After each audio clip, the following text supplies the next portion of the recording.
Hello and welcome to my channel. Today we are making a panda mascot in Adobe Illustrator. So I will start off with activating Symmetry tool in my sketching app. Any sketching app should have this option available, and if you're wondering what app I'm using, it's called Sketchbook and I will link it in the description so you can download it. Anyway, to get back to the drawing.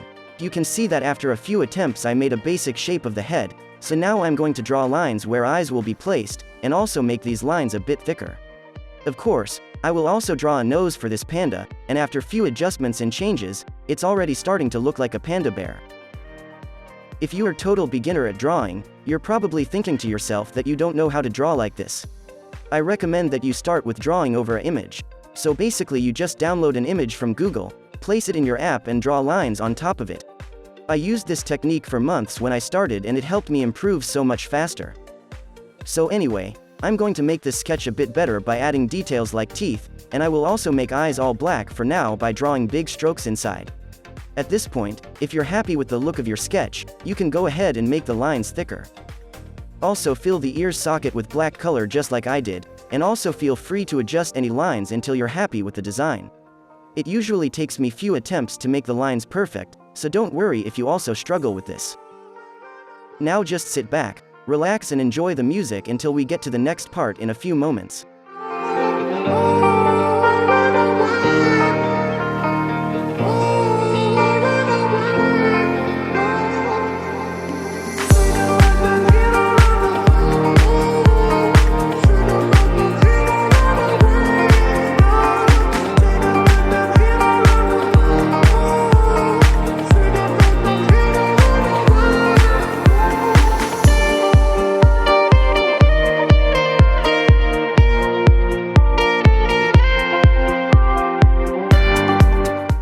Sketch is pretty much finished and now I will turn off the Symmetry tool so we can add a shadow to the right side of the logo.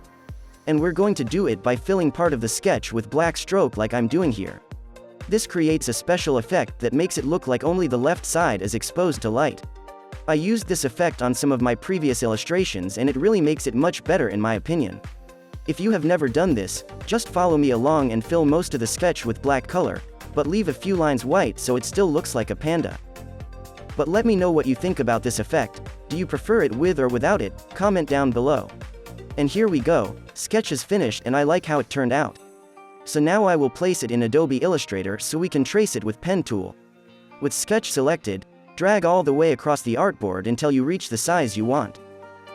Then just double click on the layer to rename it if you want, and select template option to reduce the opacity of the sketch so you can trace it more easily. Now just add a guide so we can know where the center of the sketch is, and to do that, just click and drag from the edge of the artboard.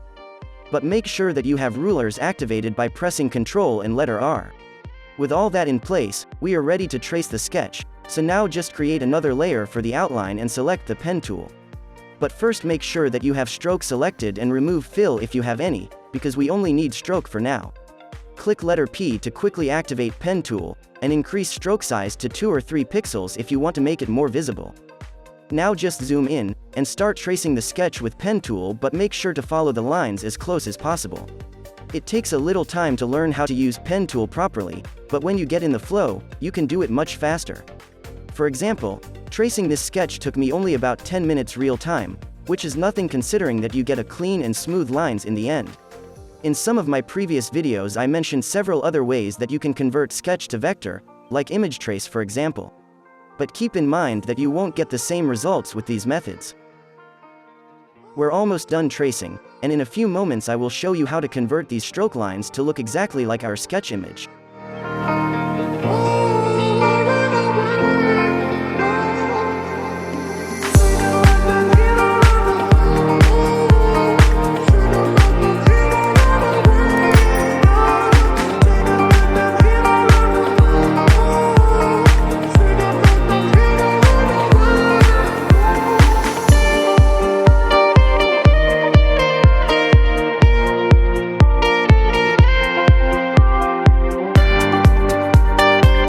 When we're finally done with lining out our sketch, we can select everything and convert it to fill color by pressing Shift and letter X. To remove all the extra objects from inside, select Shape Builder tool, then hold Alt key, and click on objects you want to remove.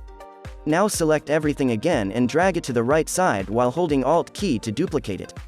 Then right-click, select Transform and reflect it vertically. And right now you just have to connect these two symmetrical parts together. Make sure there is no gap between them, and then switch back to outline mode again so we can add rest of the shadows. So now you basically just repeat the same process that we did before, except now we are just tracing the right side of the sketch. Feel free to switch between outline mode to see if everything is looking as it should be. If you have questions about this particular video, you can always ask me in the comments and I will try to help you as best as I can. You can also contact me on Instagram if you want more longer tips and tricks about graphic design in general, link will be in the description. And I will also put a download link of this sketch down below, so you can use it for practice, make sure to check it out. And here we go, outline is complete so you can select everything now, move it to the side like I did, then merge all of the objects together using Unite option in Pathfinder.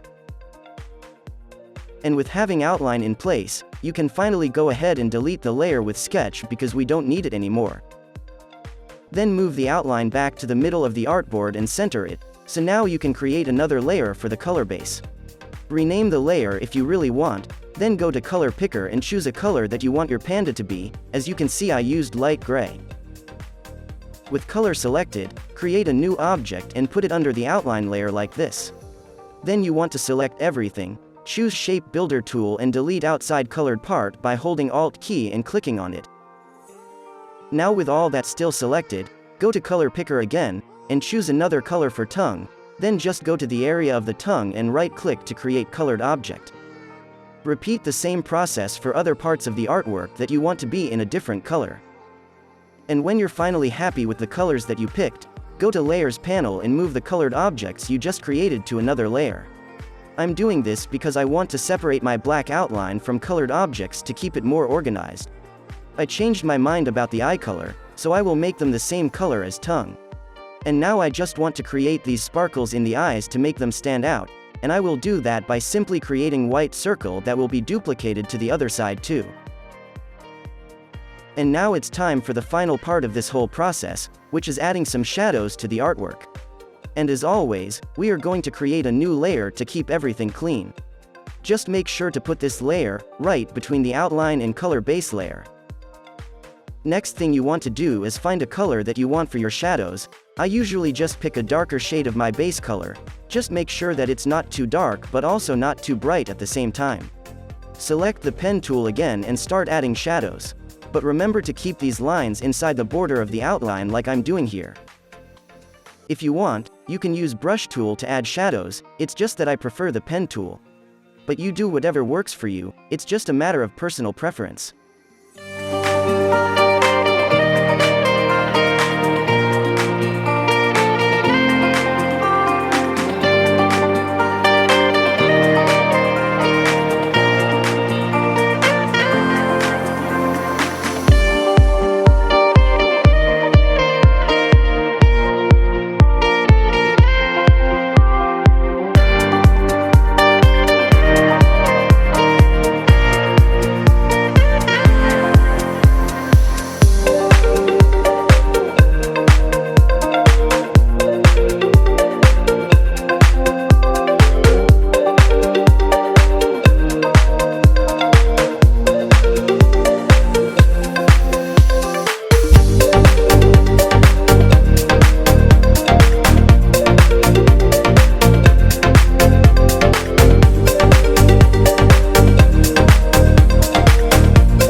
So this panda bear is pretty much finished, which means this would be all for today.